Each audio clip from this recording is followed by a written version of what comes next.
Welcome to my YouTube channel. आज मैं आपको क्लास 10th के लिए सबक नंबर 25 के सभी एमसीक्यूज़ की तैयारी करवाऊंगी। तो ये सबक भी रुबाई है। फिराक गोरखपुरी की 2 रुबाइयाँ हैं। पहली रुबाई का नाम है एक हल्का जंजीर दो जंजीर नहीं। तो सबसे पहले शायर के बारे में पढ़ेंगे, फिर इस रुबाई से मुतालिक पहली रुबाई से मुतालिक अहम सवालात समझाऊंगी, फिर दूसरी रुबाई से मुतालिक और फिर लास्ट में रुबाई किसे कहते हैं ये भी समझाऊंगी, क्योंकि इससे मुतालिक भी सवालात एग्ज़ाम में ज़रूर आएंगे। तो सवाल नंबर 1 है, फिराक गोरखपुरी की पैदाइश कब हुई? 1895 में या 1896 में? तो फिराक गोरखपुरी की पैदाइश 1896 में हुई। अगला सवाल है, फिराक गोरखपुरी का इंतकाल कब हुआ? 1981 या 1982 में? तो इनका इंतकाल हुआ 1982 में। फिराक गोरखपुरी का असल नाम क्या था? रघुपति सहाय या मोहन सहाय? तो इनका असल नाम था रघुपति सहाय। अगला सवाल है, फिराक कहाँ पैदा हुए? उत्तर प्रदेश या दिल्ली? तो फिराक उत्तर प्रदेश में पैदा हुए। फिराक के वालिद का क्या नाम था? मुंशी गोरख प्रसाद या मुंशी राम सहाय? तो इनके वालिद का नाम था मुंशी गोरख प्रसाद। अगला सवाल है, फिराक के वालिद किस वजह से मशहूर थे? शायरी की वजह से, मजमून निगारी की वजह से? तो इनके वालिद शायरी की वजह से मशहूर थे। अगला सवाल है, फिराक ने तालीम कहाँ से हासिल की? इलाहाबाद या हैदराबाद? तो फिराक ने तालीम इलाहाबाद से हासिल की।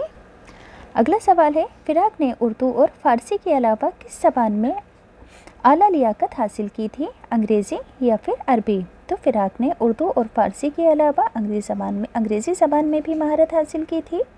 फिराक को कौन सी सियासी पार्टी में शामिल हुए थे? इंडियन नेशनल कांग्रेस या इंडियन लीग? तो फिराक इंडियन नेशनल कांग्रेस में शामिल हुए। अगला सवाल है, फिराक ने किस लीडर के साथ मिलकर काम किया? महात्मा गांधी या जवाहरलाल नेहरू? तो फिराक ने जवाहरलाल नेहरू के साथ मिलकर काम किया। अगला सवाल है, अंग्रेज़ी में एमए करने के बाद फिराक किस यूनिवर्सिटी में अंग्रेज़ी के उस्ताद बने थे? इलाहाबाद यूनिवर्सिटी में या हैदराबाद यूनिवर्सिटी में? तो फिराक अंग्रेज़ी में एमए करने के बाद इलाहाबाद यूनिवर्सिटी में अंग्रेज़ी के उस्ताद बने थे, प्रोफेसर बने थे। अगला सवाल है, फिराक के कलाम के काबिल ज़िक्र मजमूए कौन कौन से हैं? रूहे कायनात, गुलिस्तान, शबनमिस्तान और गुले नगमा। रूहे कायनात, गुलिस्तान, शबनमिस्तान और गुले नगमा। फिराक की मशहूर रुबाई के मजमूए का क्या नाम है? तो इनकी मशहूर रुबाई के मजमूए का नाम है रूप। अगला सवाल है, फिराक के तनकीदी मज़ामीन के मजमूए का क्या नाम है? अंदाज़े या शोहरत? तो इनके तनकीदी मज़ामीन के मजमूए का नाम है अंदाज़े। अगला सवाल है, फिराक की मशहूर किताब का क्या नाम है? उर्दू की इश्किया शायरी या उर्दू की नसरी तारीफ़? तो इनकी मशहूर किताब का नाम है उर्दू की इश्किया शायरी।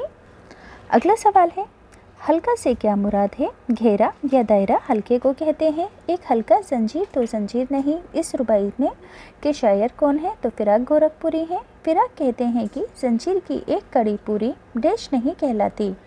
तो पूरी जंजीर नहीं कहलाती है एक कड़ी। फिराक कहते हैं कि एक नुक्ते को तस्वीर नहीं कहा जा सकता, बहुत सारे नुक्ते मिलकर ही तस्वीर बनते हैं। अगला सवाल है, फिराक कहते हैं कि तकदीर तो कौमों की हुआ करती है, किसी एक शख्स की किस्मत को डैश नहीं कहते हैं, किस्मत या फिर तकदीर। तो किसी एक शख्स की किस्मत को तकदीर नहीं कहते हैं। अब है रुबाई से मुतालिक अहम सवालात। सवाल नंबर 1, रुबाई में कितने मिसरे होते हैं? तो रुबाई में 4 या 3? 4 मिसरे होते हैं, 4 लाइनें होती हैं। रुबाई का पहला, दूसरा और चौथा मिसरा डैश होता है, हम काफिया या हम आवाज़। तो रुबाई का पहला, दूसरा और चौथा मिसरा हम काफिया होता है।